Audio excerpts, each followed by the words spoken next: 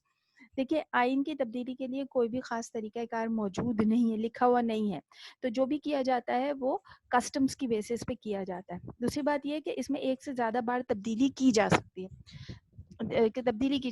تیسری بات یہ کہ اسے 51% کے سمپل میجورٹی سے اس میں تبدیلی لائی جا سکتی ہے. تو جب آئین ایسا ہو جو سادہ اکثریت سے تبدیل کیا جا سکتا ہو تو ایسی صورت میں ایسے آئین کو فلیکسیبل یا لچکدار آئین کہا جاتا ہے.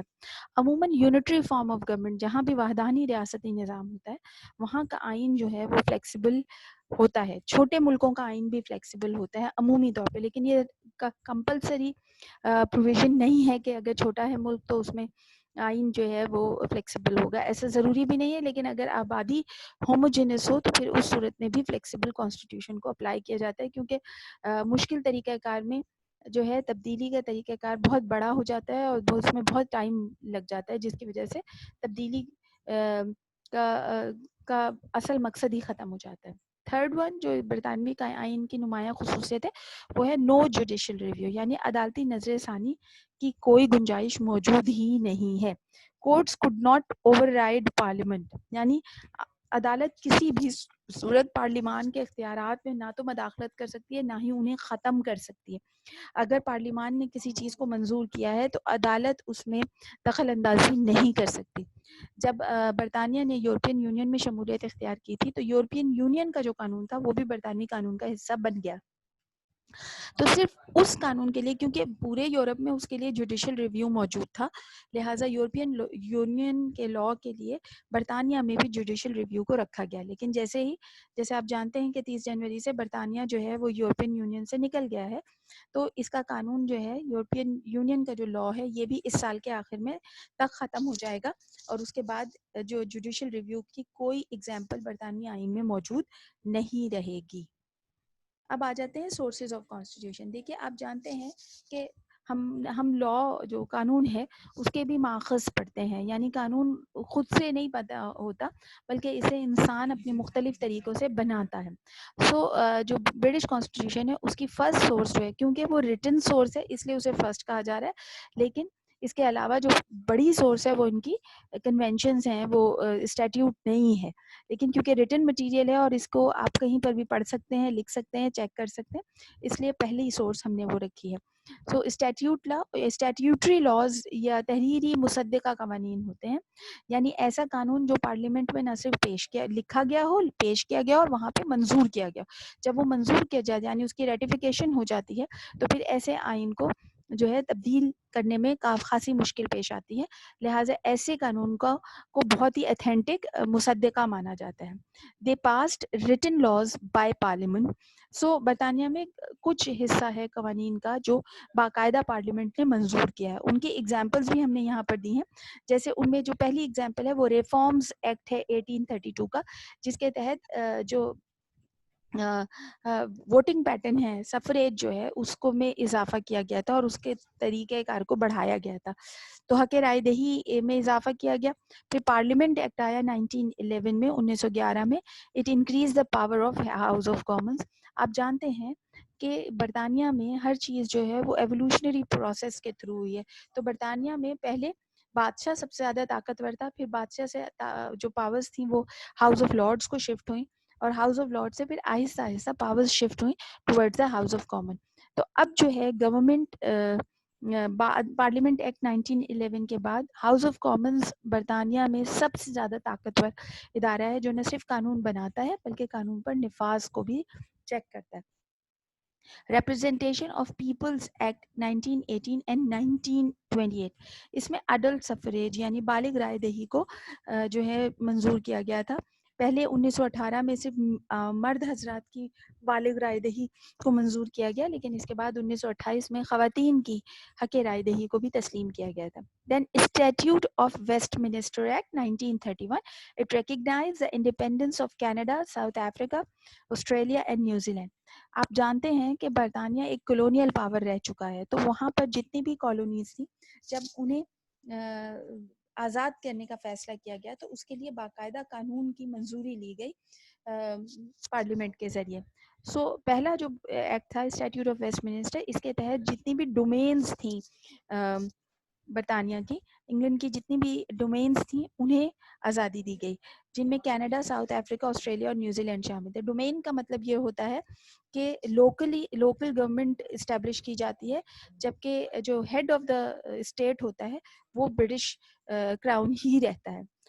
اس ایکٹ کے بعد تمام جتنی ڈومینز تھیں انہیں یہ اختیار دیا گیا کہ اگر وہ چاہیں تو وہ اپنے head of the state British Crown کو ہی رکھیں، لیکن برٹش کراؤن جو ہے یہ اعزازی طور پہ کرے گا اور برطانیہ کا ان ملکوں کے معاملات میں کوئی عمل دخل نہیں ہوگا. لہٰذا ان میں سے سب ملکوں نے جو ہے وہ برٹش کراؤن کو اپنا ہیڈ آف دا اسٹیٹ برقرار رکھا، جبکہ لوکلی یہ سارے کے سارے ملک آزاد اور انڈیپینڈنٹ ہیں. یعنی ایک سمبولک جو پریزنٹیشن ہے، وہ ریپرزنٹیشن ہے، وہ موجود ہے. اس کے بعد جو اگلا ایکٹ ہے وہ انڈین انڈیپینڈنس ایکٹ 1947 ہے. آپ جانتے ہیں کہ کولونیل پاورز نے جب ان سب کانٹیننٹ کو آزاد کرنے کا فیصلہ کیا تو اس کا بھی باقاعدہ طور پر جو ہے قانون منظور ہوا، جسے 3 جون پلان کے نام سے بھی ہم جانتے ہیں. سو انڈیپینڈنس ایکٹ 1947 جو ہے یہ وہ ایکٹ ہے جس نے پاورز ٹرانسفر کی، گورنمنٹل پاورز ٹرانسفر کی پاکستان اور انڈیا کی صورت میں سب کانٹیننٹ کے لوگوں کو، اور 2 نئے ملک وجود میں آئے. تو یہ بھی برطانوی آئین میں منظور شدہ ہے. جیسے میں نے آپ کو بتایا کہ جو چیز ایک بار شامل ہو جاتی ہے وہ وہاں پر نکلتی نہیں ہے. اس کی سیکنڈ سورس ہے اور یہ سب سے پاورفل سورس ہے کیونکہ اسی کے تحت جو ہے برطانیہ کا قانون چلتا ہے. So that is called the convention یا روایات. روایات جو ہوتی ہیں وہ لکھی ہوئی نہیں ہوتی ہیں، they are unwritten but accepted rules of behaviour. یہ ایسا ہے کہ یہ برطانیہ میں روایات کو قانون کے طور پر ہی لیا جاتا ہے اور وہ اسے اپنے زندگی میں، اپنے رویوں میں شامل کر لیتے ہیں. تو یہ رسم و رواج جو ہیں یہ طویل عرصے سے وہ استعمال کر رہے ہیں اور ان کے لیے ان کی حیثیت لکھے ہوئے قانون سے بھی بڑھ کر ہے. ان کی ہم کچھ ایگزامپلز یہاں پر دی ہیں، جیسے مونارک اسینٹ ٹو لیجسلیٹر، تاج کی جانب سے قانون سازی کو قبول کیا جاتا ہے. یعنی یہ جو بھی قانون پارلیمنٹ بنائے گا وہ جو تاج برطانیہ ہے وہ اسے قبول کرے گا، یہ ان کی روایت ہے. لہٰذا اگر وہ اس سے ناخوش بھی ہوں تب بھی وہ اس کو قبول کرنے کے پابند ہیں. Then monarch appoint dominant parties leader as a prime minister. یعنی یہ بھی روایت ہے کہ تاج برطانیہ وزیر اعظم اکثریتی جماعت سے ہی دعوت دیتا ہے بنانے کے لیے، اور پھر اکثریتی جماعت اپنے ہی لوگوں میں سے کسی کو منتخب کرتی ہے پرائم منسٹر کے طور پر. اس کی اگلی ایگزامپل ہے آل منسٹرز ڈرون فرام کامنز اور لارڈز. تمام وزیر عام اور خاص میں سے ہی منتخب ہوں گے. یعنی جو کیبنٹ بنے گی اس میں جتنی بھی منسٹریز ہوں گی ان کا تعلق خصوصاً ہاؤس آف کامن سے ہوگا, یا پھر اگر ہاؤس آف کامنس کے نہیں ہیں تو پھر ہاؤس آف لارڈ سے ہوں گے, یعنی ان کا پارلیمنٹیرین ہونا لازمی ہے, یہ بھی روایت ہے. دین کلیکٹو کیبنٹ رسپانسبلٹی. اچھا, یہ بھی ایسا کیا گیا کہ وزیر اعظم کو اکیلے جو ہے ساری ذمہ داری نہیں اٹھانی ہے گورنمنٹ کی, بلکہ یہ کلیکٹو رسپانسبلٹی کیبنٹ کے تمام اراکین مل کر اٹھائیں گے. یہ بھی روایت ہے, یہ کہیں لکھا ہوا نہیں ہے. Then conventions common to all political system. ہر ایک کے لیے یکساں سیاسی نظام ہوگا, یعنی کسی بھی طریقے کی جو ہے ایڈوانٹیج کسی کو نہیں دیا جائے گا. برطانیہ میں رہنے والے ہر شہری کو یکساں سیاسی نظام کی سہولت حاصل ہوگی. اب ہم آتے ہیں تیسرے سورس کے اوپر, وچ از چارٹر. چارٹر یا معاہدات. English constitution also comprise with charters and agreement which define the role of crown and right of people. Such charters have been historic documents. دیکھیے برطانیہ میں جتنے بھی معاہدات ہوئے, چاہے وہ دو لوگوں کے درمیان ہوئے, بادشاہ یا عوام کے درمیان ہوئے, یا بادشاہ اور اس کے کسی اور ملک کے ساتھ ہوئے, وہ تمام اگریمنٹس جو ہیں وہ بھی انگلش کانسٹیٹیوشن کا حصہ ہیں, اور اس کے ذریعے انگلش کانسٹیٹیوشن کی ایک خاص شکل سامنے آتی ہے. اور نہ صرف انگلش کانسٹیٹیوشن کی بلکہ اس کے ساتھ ساتھ جو انگلینڈ یعنی برٹن کی بھی ایک خاص حیت جو ہے وہ اس کے ذریعے سامنے آئی. ہم نے جیسے آپ کو بتایا کہ وہ تمام اگریمنٹس جو ہیں وہ بھی برٹش کانسٹیٹیوشن کا حصہ ہے. ان اگریمنٹس میں جو پہلا اگریمنٹ ہے وہ پہلا ریٹن اگریمنٹ بھی ہے برطانیہ کا, which is called میگنا کارٹا. Magna Carta was happened in 1215 between the king and the people, king and the barons. So based on prohibition of taxes and great powers of great council. اس قانون کے تحت یہ فیصلہ کیا گیا کہ کاؤنسل کی منظوری کے بغیر عوام پر کسی بھی قسم کا ٹیکس عائد نہیں کیا جائے گا, نہ ہی ٹیکس میں اضافہ کیا جائے گا. اور دوسرا یہ کہ کاؤنسل کے اختیارات میں بھی اضافہ کیا جائے گا. یہ اس کا اختیار بڑھ ہی رہا تھا کہ اس کو یہ اختیار دیا گیا کہ وہ ٹیکس جو ہے کی منظوری دے گا کہ یہ ٹیکس لگنا چاہیے یا نہیں. دوسری چیز اس میں یہ بھی تھی کہ عوام کو پہلے سے مطلع کیا جائے گا, یعنی انہیں پہلے سے بتایا جائے گا کہ کوئی نیا ٹیکس یا اس میں کوئی انکریز جو ہے وہ ہونے والا ہے. اور اس کے علاوہ بھی اس کے اندر کافی چیزیں شامل ہیں. دین نیکسٹ ہے petition of right 1628. Petition of right 1628 کے تحت loan and gift need parliament approval. اس سے پہلے بادشاہ کو جو بھی تحفے تحائف ملتے تھے وہ اس کی پرسنل پوزیشن سمجھے جاتے تھے. 1628 کے اس فیصلے کے بعد یہ طے ہوا کہ جتنے بھی بادشاہ کو تحفے ملیں گے وہ بھی, اور بادشاہ اگر کسی کو قرض دے گا تو وہ بھی پارلیمان کی منظوری لے گا. اس طرح بادشاہ کو کے اختیارات کو محدود کرنا شروع کیا گیا. دین بل آف رائٹس 1689. یہ بل آف رائٹس بیسکلی 1688 کے جو سنہری انقلاب ہے 1688 کا گلوریس ریولوشن ہے, اس کے بعد یہ حقوق کا ایک بل جو ہے وہ پیش کیا گیا. لیکن یاد رکھیے کہ یہ بل منظور نہیں کیا گیا تھا پارلیمنٹ سے, لیکن اس کے باوجود جو ہے اس کی حیثیت بہت اہم ہے. اس میں سپریمیسی آف پارلیمنٹ کا فیصلہ کیا گیا اور شہریوں کے حقوق کو بڑھانے کا فیصلہ کیا گیا. یعنی سپریمیسی آف پارلیمنٹ تو یہ تھا کہ کوئی بھی کام جو ہے اب گورنمنٹ بادشاہ جو ہے وہ کسی بھی قسم کے قانون سازی میں مداخلت نہیں کرے گا, نمبر 1. نمبر 2 یہ کہ اگر کوئی بھی بڑا کام ہوگا تو وہ پارلیمنٹ کی منظوری کے بعد ہی ہوگا. لیکن اس میں پارلیمنٹ کی منظوری کا مطلب یہ تھا کہ ہاؤس آف لارڈس کی منظوری, ناٹ ہاؤس آف کامنس کی. اور اس کے علاوہ شہریوں کے حقوق بڑھانے کی بھی بات کی گئی تھی. تو یہ منظور نہیں ہوا تھا لیکن یہ اس میں شامل ہو گیا, اور پھر یہ کہ اسی کے ذریعے بہت بڑی تبدیلیاں بھی وہاں آئیں.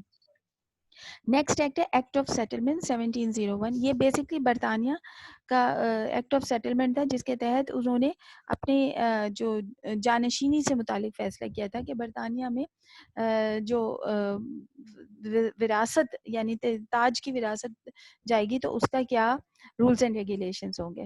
نیکسٹ ہے ایکٹ آف یونین 1707. یہ دو ملکوں کے درمیان ہوا تھا, یعنی اسکاٹ لینڈ نے انگلینڈ کے ساتھ باقاعدہ الحاق کر لیا تھا اور اسکاٹ لینڈ اور انگلینڈ ایک ہی حکومت کے ذریعے چلانے کا فیصلہ کیا گیا تھا. تو یہ بھی تحریری اگریمنٹ تھا جو ابھی تک برطانوی آئین کا حصہ ہے, اور اس کے علاوہ بھی بہت سے کیے گئے تھے لیکن ہم نے آپ کو یہاں کچھ ایگزامپلس دی ہیں. اب آ جاتے ہیں common laws. Common laws are the provide the major portion of law which locally exercised in Great Britain. یعنی برطانیہ کے اندر جو عوام کے لیے قانون نافذ کیا جاتا ہے اس کا بڑا حصہ جو ہے وہ کامن لاز پر مشتمل ہے. کامن لاز کو جج میڈ لاز بھی کہا جاتا ہے. یہ اسے ایک کانسیپٹ آف ایکوٹی ہوتا ہے قانون سازی میں, نسبت کا قانون, اس کو بھی اس میں شامل کیا جاتا ہے کیونکہ دور دراز علاقے ہیں اور برطانیہ میں قانون تحریر شدہ نہیں ہے, لوگوں کو یاد ہے یہ قانون. تو جج جو ہے وہ جو عمومی فیصلے ہوتے ہیں جو کسی کاؤنٹی میں, کسی چھوٹی سی کاؤنٹی کے اندر بھی اگر ایک فیصلہ کیا جا رہا ہے تو جج کے پاس اتنا وقت نہیں ہوتا ہے کہ وہ پوری چیزوں کو یا کہیں سے باقاعدہ لکھی ہوئی تحریریں بنائے. تو جج اپنی عقل کے بنیاد پر ایکوٹی کی بیسس کے اوپر فیصلہ کرتا ہے اور اس طرح سے قانون وجود میں آتا ہے. تو ایسے قانون کو کامن لا کہا جاتا ہے اور یہ صرف اور صرف پوری دنیا میں انگلینڈ میں ہی رائج ہے. اب اس کی کچھ ایگزامپلز یہ ہیں کہ جوڈیشل ڈیسیژنز اینڈ رائل پریریگیٹیوز, یعنی جتنے بھی عدالتی فیصلے ہیں اس کا وہ اس میں شامل ہے. اس کے علاوہ شاہی اختیارات جو ہیں وہ بھی اس کا حصہ ہیں. اسی طرح اس میں فریڈم آف اسپیچ, یہ بھی کامن لاء کے تحت لوگوں کو آزادی اظہار رائے ہے. پاور ٹو میک ٹریٹیز, معاہدات کرنے کا اختیار بھی کامن لاء کے تحت ہی دیا گیا ہے.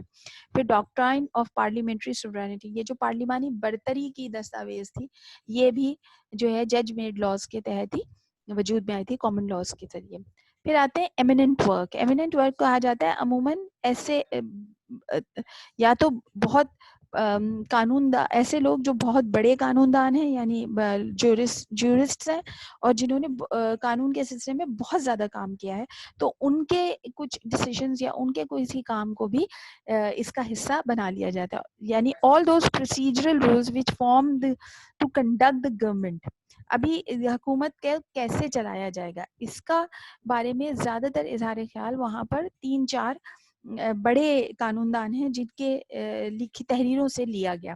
جیسے میز پارلیمنٹ پریکٹس, یہ ایک جورسٹ تھے اور انہوں نے پارلیمانی کام کو کیسے کرنا چاہیے اس کے بارے میں تفصیل لکھی تھی. پھر ڈائسیز لا, ڈائسی ایک اور بہت بڑے قانون دان تھے, تو انہوں نے ایک کتاب لکھی تھی لا اینڈ کانسٹیٹیوشن کے اوپر, تو اس کتاب سے بھی بہت ساری چیزوں کو لیا گیا. پھر بلیک اسٹون کامنٹریز, انہوں نے کچھ تبصرے کیے ہیں بلیک اسٹون نے, تو ان کو بھی پھر قانون کا حصہ بنایا گیا ہے. اب آ جاتے ہیں چھٹے سورس کے اوپر which is judicial decisions, عدالتی فیصلے. The judgment and interpretation of the British courts that defines the scope and limitations of different charters, statutes and common laws of England. یعنی ایسے فیصلے جن کا تعلق کہیں نہ کہیں برطانیہ کے ان سورسز سے ہو جو اس سے پہلے ہمیں آئین کی تفصیلات فراہم کرتے ہیں.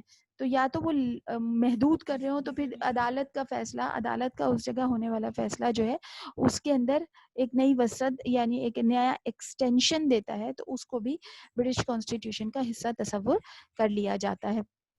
تو ایسے ہر فیصلہ نہیں, صرف وہ فیصلے جن کا تعلق خالصتاً کانسٹیٹیوشن کے کسی نہ کسی سورس سے جڑا ہوا ہو, تو ایسے فیصلوں کو کانسٹیٹیوشن میں شامل کر دیا جاتا ہے اور انہیں بھی as a source of constitution consider کیا جاتا ہے. 7 جو میں نے ابھی آپ کو بتایا کہ یورپین لاز جو ہیں, کیونکہ جب یورپین یونین میں برطانیہ شامل ہوا تو یورپین لاز جو تھے جو پورے یورپ میں نافذ تھے وہ وہاں پر بھی نافذ کیے گئے, تو وہ بھی ایک سورس آف کانسٹیٹیوشن بن گیا.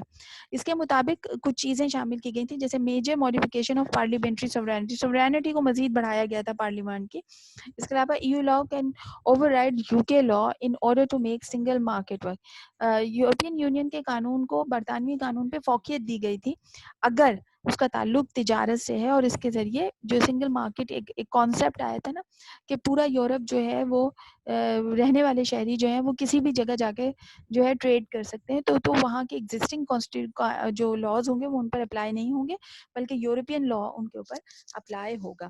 لیکن جیسے میں نے آپ کو بتایا کہ اب برطانیہ وہاں سے نکل گیا ہے یورپین یونین سے, تو یہ 1 سال کا پیریڈ دیا گیا تاکہ وہ تمام چیزوں کو جو ہے صحیح کر لیا جائے, اور اس کے بعد یورپین لا کو برطانوی کانسٹیٹیوشن سے نکال دیا جائے گا. یہ بھی ان کی ہسٹری کا پہلا واقعہ ہوگا کہ کوئی سورس جو ہے یا کوئی کانسٹیٹیوشن کا کوئی پورشن جو برطانوی کانسٹیٹیوشن میں شامل کیا گیا اسے نکالا جا رہا ہے. اس سے پہلے ایسا کبھی بھی نہیں ہوا ہے. اب آ جاتے ہیں کانسٹیٹیوشنل اسٹرکچر کے اوپر. برطانوی کانسٹیٹیوشن کا جو اسٹرکچر ہے وہ یونٹری اور پارلیمنٹری ہے. سو اب ہمیں یہ سمجھنا بہت ضروری ہے کہ what is unitary state. So the unitary state power enjoyed by the national government can be revoked by the Westminster. A devolution has politically but not legally changed situations. جیسے ریاست میں تمام اختیارات مرکز کے پاس ہوتے ہیں اور حکومت لندن یعنی ویسٹ منسٹر سے چلائی جاتی ہے. سیاسی سطح پر تقسیم موجود ہے لیکن قانونی طور پر ملک ایک اکائی ہے. اس کی اگزامپل ایسے ہے کہ سینٹرلائز فارمیٹ ہے گورنمنٹ کا اور پروونسز موجود نہیں ہیں. یا تو سینٹرل گورنمنٹ ہے یا پھر لوکل باڈیز ہیں جنہیں کاؤنٹیز کے نام سے پہچانا جاتا ہے, اور کچھ بڑے شہر ہیں جیسے کہ لندن ہے, مانچسٹر ہے یا ایڈنبرگ ہے, اس طرح سے. تو کارڈف ہے جیسے, تو یہ بڑے شہر موجود ہیں لیکن صوبے موجود نہیں ہیں. اس کا مطلب پاور جو ہے وہ ڈسٹریبیوٹ نہیں ہو رہی ہے. اس کے علاوہ پاور کین بی ڈیوائڈیڈ, دی جا سکتی ہے, but it is not compulsory, اور یہ لیگل بھی نہیں ہوتی ہے. جب ضرورت کے تحت پولیٹیکل ریزنس کے بیسس پہ پاور کو ٹرانسفر کیا جاتا ہے, and after the work done power can be واپس آ سکتی ہے. ٹھیک ہے. Then the crown and the parliament جو اگلا ہے, executive exercise powers once held by monarch. ہم نے آپ کو پہلے بتایا کہ تمام تر اختیارات جو ہیں وہ تاج کے حکم سے ہی کیے جاتے ہیں. پری ریگولیٹو پاورز کیا ہے؟ اب تاج کی اور پارلیمنٹ کی کیا پاورز ہیں کہ اپوائنٹنگ, اب یہ اعزازی اختیارات ہیں سارے مونارک کے. یاد رکھیے پاورز مونارک کے پاس ہے but it exercise by the parliament. So ایک باڈی ہے جو اختیارات رکھتی ہے مگر ان کی ایکسرسائز یعنی ان کی پریکٹس ہونا دوسری باڈی کے ذریعے ممکن ہے. سو کیا پاورز ہیں؟ جیسے اپوائنٹنگ منسٹریز. اب یہ تمام منسٹرز جو ہوتے ہیں وہ تاج برطانیہ اپوائنٹ کرتی ہے, مگر کس کی وشز سے کرتی ہے؟ پرائم منسٹر کی یا پارلیمنٹ کی. ڈیزالونگ پارلیمنٹ, تاج برطانیہ صرف اسی صورت میں پارلیمنٹ کو ڈیزالو کر سکتے ہیں جب پارلیمنٹ اس سے یہ کہے کہ ڈیزالو کرو, ادروائز وہ نہیں کر سکتے. اپوائنٹنگ سول سرونٹ, جتنے بھی سول سرکاری ملازمین ہوتے ہیں وہ تاج برطانیہ اپوائنٹ کرتی ہے, مگر یہ بھی پارلیمان کی مرضی سے. دین ڈکلیئرنگ وار, جنگ کا اعلان کرنا بھی جو ہے تاج کی ذمہ داری ہے, مگر یہ بھی وہ پارلیمان کی مرضی سے کرتی ہے. دین اپوائنٹنگ آفیسرز ان دا آرم فورسز, یعنی جتنے بھی فوجی افسران ہیں ان کا جو تعیناتی ہے وہ بھی تاج ہی کرتا ہے, کراؤن کرتا ہے, مگر یہ بھی پارلیمان کی مرضی سے ہی کیا جاتا ہے. یہ ایک اسٹرکچر ہے, کانسٹیٹیوشن اسٹرکچر ہے برطانیہ کا, جو آپ کو یہ بتاتا ہے کہ برطانیہ مکمل طور پہ ایک جمہوری ملک ہے جہاں پر بظاہر تو تاج کی حکومت موجود ہے لیکن ان ریالٹی وہاں پر صرف اور صرف پارلیمان کی اکثریت ہے اور پارلیمان کی حکومت ہے. آئی ہوپ آپ کو برطانوی کانسٹیٹیوشن سمجھ میں آیا ہوگا. بہت ہی مختصر کر کے بریف کر کے سمجھانے کی کوشش کی گئی ہے. اس کو فردر جو ہے مزید بھی پڑھا جا سکتا ہے. شکریہ.